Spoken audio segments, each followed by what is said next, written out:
Лятото традиционно е период, в който цените падат, но не и у нас.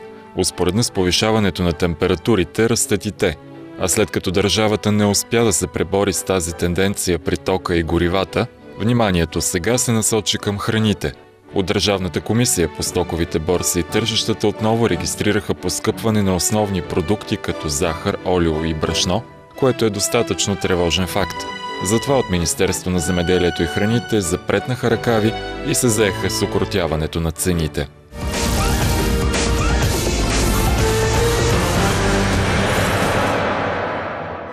На принципа никой не е по-голям от хляба, първата задача беше именно да се ограничи поскъпването на насъщния. След заседание на Консултативния съвет по зърното, Мирослав Найденов успокои потребителите.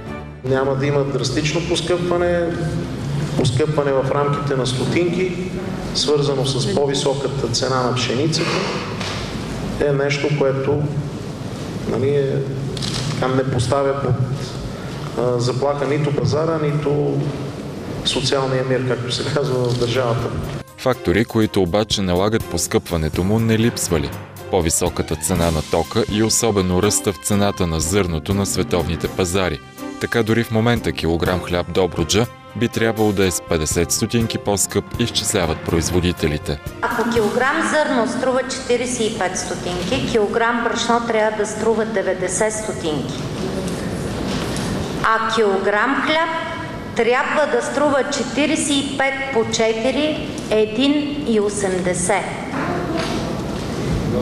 Такъв хляб на такава цена в България все още няма и да има.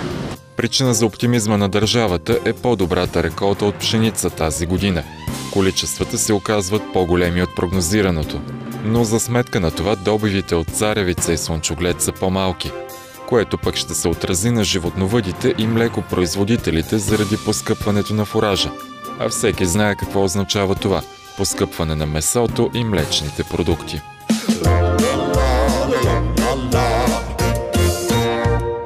Така, след като реши проблема с цената на хляба, още на следващия ден министър Найденов обяви как ще се пресече поскъпването и на други храни. При това с помощта на службите за сигурност. Държавната агенция за национална сигурност започва проверки на компаниите в сектора, а в акцията ще участват още Националната агенция за приходите и Агенцията по храните. Безпрецедентното решение получи подкрепата на премиера Борисов, а обяснението е, производството на основни хранителни продукти е обект и на националната сигурност. Земеделският министър е категоричен, че някъде по веригата има изкривяване и именно робното ФБР трябва да установи къде е то, защото в момента и животновъди, и преработватели, и търговци твърдят, че работят на загуба. Българските животновъди получават само национални доплащания и национална държавна помощ, т.е. парите един път излизат от джоба на всички ни данъкоплатци, за да отидат като помощи към животновъдите. В същото време ние плащаме същите, та някъде и по-високи цени на основни хранителни продукти, млечни и месни продукти. Това е изкривяването. Сега, преди пресконференцията, шегувахме, че ако ДАНС ще разследва цените на хляба, то най-вероятно КЗК трябва да разследва взрива в Сарафово.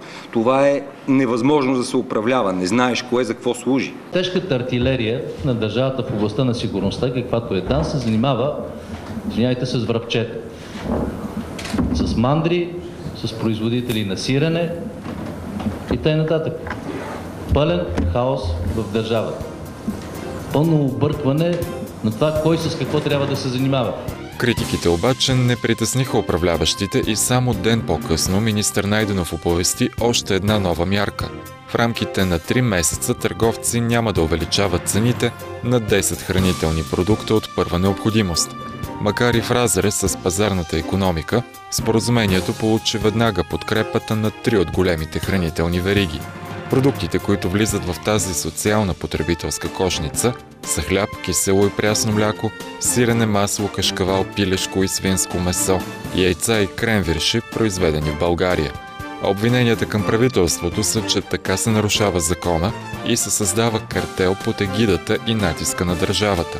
Ефектът от подобна мярка пък щял да е точно обратно на желаното. След изтичането на 3-месечния срок, цените отново ще полетят, а междувременно много малки търговци и производители ще са фалирали. Всички помните така наречения мораториум на цените на горивата, договорен между премиера Борисов и неговия приятел, собственика на Нефтохим. И всички в момента виждате цените на горивата на българския пазар, които при намаляващи международни цени на петрола са шокиращи. Същият ефект можем да очакваме от това споразумение.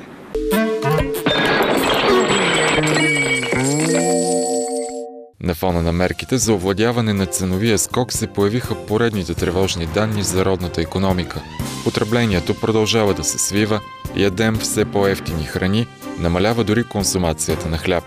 Причина за това може да се търси логично в растящата безработица. За пръв път, въпреки временната заетост през лятото, все повече българи остават без работа, показаха данните както на Евростат, така и на националната статистика. Безработицата у нас изпревари средноевропейската и дори достигна рекорд от 12,3% или близо 410 000 души. И омагьосания кръг се затваря. Няма работа, няма пари, няма потребление. Единственото сигурно е ценовия скок. Обезпокоителни са сигналите от световните борси. Изправени сме пред нова хранителна криза, тъй като най-тежката суша през последния половин век надува цените на селскостопанските стоки до рекордни нива, предупреждават финансистите. Непрекъснато поскъпват стратегически продукти като пшеница и царевица. А до година предстоят парламентарни избори. Гаранция за зрелище. Остава ни да се надяваме, че ще има и хляб. И няма да се чувстваме като гладуващите французи, които Мария Антоанета призовава: като няма хляб, яще пасти.